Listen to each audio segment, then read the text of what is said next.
Hey guys, what's up? It's Amiel here, and today we're going to look at local, national, and international legislation that is affecting businesses in the Philippines.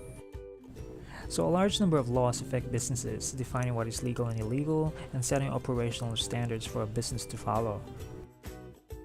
So, guys, be sure to like this video and subscribe or comment. First up is the case of early morning tabo markets. In Poblacion Malanga, Zamboanga, Sibugay, my hometown, for example, we have every Tuesday morning a farmer's market called Tabo, which means gathering. This is a local ordinance that has been enacted across towns and municipalities all over to support our farmers primarily, and it has become a tradition through time. Farmers from nearby towns bring their produce downtown and sell them directly, minus the middleman, at much lower prices.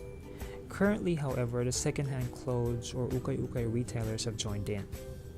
These farmers and retailers are allowed to stay from dawn until about 3 p.m. in the afternoon. This should all be good business, but the downside is they would block the local establishments as they would set up makeshift stalls along the highway and in front of the store entrances. Not only are they competition for one day, but they also disrupt the business activities of the locals. Now let's go to the national level, the ENDO Executive Order. President Rodrigo Duterte signed on Labor Day an executive order that promises to end contractualization in ENDO, a scheme used by employers to avoid regularizing workers. ENDO, or end of contract, refers to a contractualization scheme that offers short-term and unprotected temporary work arrangements. The executive order got some members of the business community worried. Some businessmen had reservations with the executive order, but nevertheless said they would just have to live with it. Now let's talk about international laws that affect businesses. For companies that sell goods across national borders, one of the most significant treaties in existence is the United Nations Convention on Contracts for the International Sale of Goods, known more commonly as the CISG. This major treaty has been ratified by most nations, including the United States.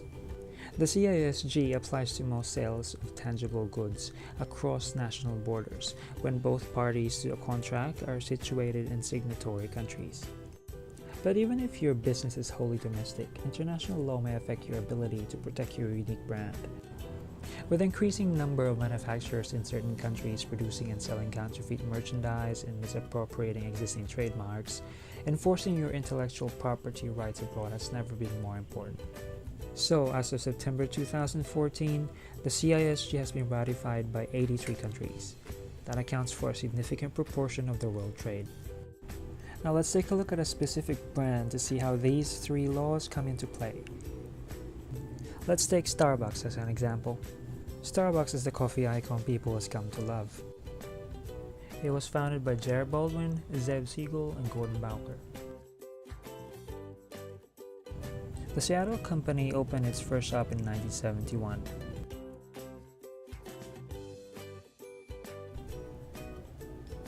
It got its name from the book Moby Dick, the chief mate Starbuck.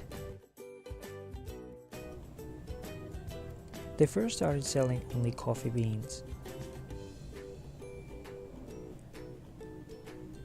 But in 1984, Jerry Baldwin purchased beets. And they started selling specialty coffee.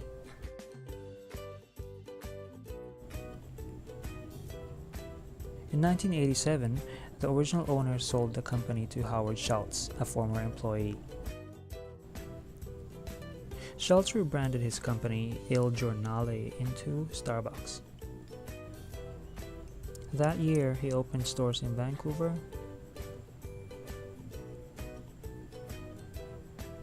Chicago, and other locations in the Northwest and Midwest. In 1996, Starbucks opened in Tokyo, Japan, the first store outside North America. In 1999, Starbucks started selling bakery products, but failed and changed to a cafe. Between 2003 and 2006, Starbucks acquired other companies.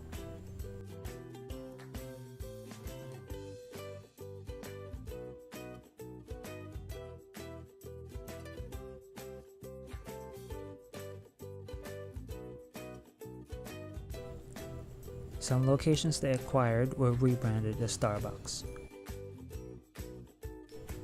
In May 2009, Starbucks introduced their loyalty program and their mobile app.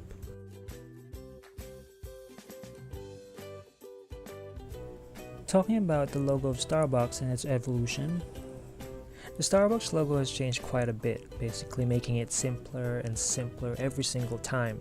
If you look at their first logo, it was very cluttered and complicated, and it was actually brown, not green. The original logo had the mermaid's body as well as her face, and it also had a mermaid's breast on show. But their new logos are less offensive now. So yeah guys, this is the progression of Starbucks logos, and it really does seem like they lose a feature every single time. This could be the new Starbucks logo in a few years. If there was a Starbucks in your place, the 3 earlier mentioned legislations, the local tabo, the national issue of endo, or the internationally known CISG, that Starbucks shop can be impacted one way or the other. The tabo farmers could block their shop fronts, or they have to think about regularizing their employees, and they have to protect their trade name or trade secrets, and make sure to engage only in lawful business contracts. Alright, so that's a wrap from me. If you know other local, national, and international legislation that can affect a business, then leave a comment below.